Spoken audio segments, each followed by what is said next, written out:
Hey guys, what is up? Mike here, Laker Talk. Let's talk Lakers basketball. Man, I'm sitting here watching old videos of Lonzo, LaMelo, 14-year-old LaMelo, and Jello at Chino's Hills playing some basketball game. I'm like, what am I doing? I'm sitting here for like almost 10 minutes watching this game. I'm going down a rabbit hole. Open up YouTube, you know, and I've opened up YouTube and all the suggestion, what, you know, videos. They got LaMelo there, you know, playing at what was he? He was playing at the Drew League, right? And so I just clicked on it just to watch like a minute or so of that game. The announcers at the Drew League is so annoying, like every shot yelling. I was like, and then the video says 14-year-old Melo at Chino's Hill with Lonzo. So I click on, I'm watching. We all do that, right? We go down that rabbit hole of videos. Anyway, I wanted to talk about I want to talk about LeBron. I want to talk about LeBron's AAU Antics, and I want to talk about my thoughts on David Griffin. You know, kind of going in on LeBron and what that means.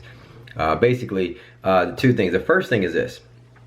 Somebody commented and wanted me to touch on this, the LeBron James AAU Antics, and I thought that was over. It happened the other day where, you know, he's watching one of his teams, you know, AAU games. I think it was like a 17U game. It wasn't his son playing. It was like some kids who were getting up. These kids were putting in work. So I think it was the older kids, but he's watching them. He jumps, you know, he's coming out on the floor, losing his shoe and all that stuff. And then people are talking about him being in the layup line for his son's game. Now, Jason Whitlock of I forgot what the name of his show is. He's on Fox, right? Speak for Yourself. He's there with Marcellus Wiley. That guy, I know a lot of people hate him because he must get a lot of hate mail because he really just goes in on people. He went in on LeBron. He really, people call him a clown or whatever, but he really went on to LeBron. I'm not gonna talk about Jason Whitlock. Hey, that's his spiel. That, you know, he wants to be controversial. But he seems like he's hated by a lot of people. But he was really getting on LeBron James about going in on the layup line or coming out on the floor or whatnot. I thought the whole thing was over, so I wasn't going to speak on it. But then I saw Shannon Sharpe touch on it today, talking about how it's doing a little bit too much. And Shannon Sharpe is a huge LeBron James fan, so he's talking about it and saying it's doing too much. And he kind of compared it to, like, what if Tom Brady's son, his 11-year-old son, threw a touchdown and LeBron and Tom Brady came on the floor and kind of bumped one of the teammates. He said we would be upset at that. I think when it comes to LeBron James and his antics at the AAU games, all these analysts and TV folks are missing the point. The point is, LeBron James is giving the fans, us, the people who are watching him, giving us what we want. We want to see LeBron James do that. Now, if LeBron James was retired, that's a different story. If LeBron James was retired, he would just be sitting down. It wouldn't be a need for him. It would be like, bro, you're doing too much. You owe, you know. But LeBron James is actually kind of showing the world, because the spotlight is still on LeBron James. Like, what are you going to do with the Lakers? We know your first year you came in, we thought it was an automatic 51 win season, or 15. We thought LeBron James would give us 15 wins automatically. That's when we came in. We had won 35 games the year before. We thought automatic 15 wins with LeBron James on the floor, which would have given us around 50 plus or 50 plus, getting us into the playoffs. We won 37 games last year. LeBron James, we all know he's lackadaisical. He still put up good numbers, 28, 8 and 8, whatever. People think that was an MVP type season, but we know good and well, if you watch the games, LeBron James was on vacation on defense the entire year. And he didn't turn it on when he said he was going to turn it on. He kind of quit on us on those non-national TV games, which I kind of got on him a lot about. Long story short, LeBron James didn't have the best of the best season, and so the spotlight is still on him. I'm not saying statistically, I'm just saying in general, right? He's out for a month or so with his injury. the spotlight is still on him. So everyone's watching LeBron. Teams, you know, all-stars are pairing up. And so the spotlight is still on him. And he knows it, the spotlight's on him. So he's go out there jumping around and stuff like that. And he's actually showing the world, I still got it, like I'm about to come back. Long story short, he's showing out for the fans. He's showing out for the people who are watching him and inspecting him. We know his son is 15, 14 years old. He still got years to develop. We're not really caring about Bronny right now, right? Bronny's not even like the most dominant player on this team. We're looking at LeBron James. What can you still do? And he's putting in work. He's jumping around, excited, and kind of showing out for the cameras. He's showing out because that's what we want as fans. We want to see him, right? So the national TV guys are saying that he should be a dad and sit back. We know LeBron James is a good dad.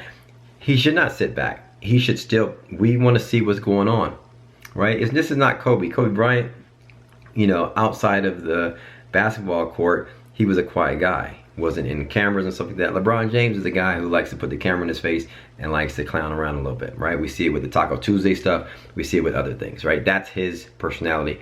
Kobe Bryant's different. Kobe Bryant's behind the scenes, chill, quiet, very, you know, chill like that. But I think if LeBron James was retired, we'd be like, bro, you're doing a little too much. Even then, I'd be like, that's kind of cool to see him out on the floor. I think these analysts are tripping, but so that's my thoughts on that. I'm not even going to talk. I know somebody wanted me to talk about this, you know, they were like, man, talk about that clown, Jason Whitlock. Listen, I'm sure he gets a lot of hate mail. I'm not even going to worry about him. And that's just his thing. But the other story is David Griffin goes in on, says that LeBron James, and you guys heard it, but if you didn't, just, you know, Google David Griffin's comments on LeBron. David Griffin basically, when he was GM with the Cavs, was talking about how it was difficult, you know, managing the team with LeBron. It wasn't. He was talking about how he didn't have an opportunity to build the team organically. And listen, David Griffin is a stand-up guy, and he kind of went in on LeBron James on this SportsIllustrated.com article. It was talking about how, you know, it was bad. LeBron James didn't take the blame, you know, but he got the credit and stuff like that. It was hard, you know, no one really wanted to be in that situation with him. Like, people didn't want to play with him. And it was difficult. And he also said now that LeBron James have won, he doesn't feel LeBron James have the will to win. And now, I actually question that. I'm very critical of LeBron too, but so I'm going to say this. David Griffin, he's a stand-up guy. I believe him. I believe everything he says. Why it came out right now, why is he spilling the beans like he's writing a book? I don't know at this particular time.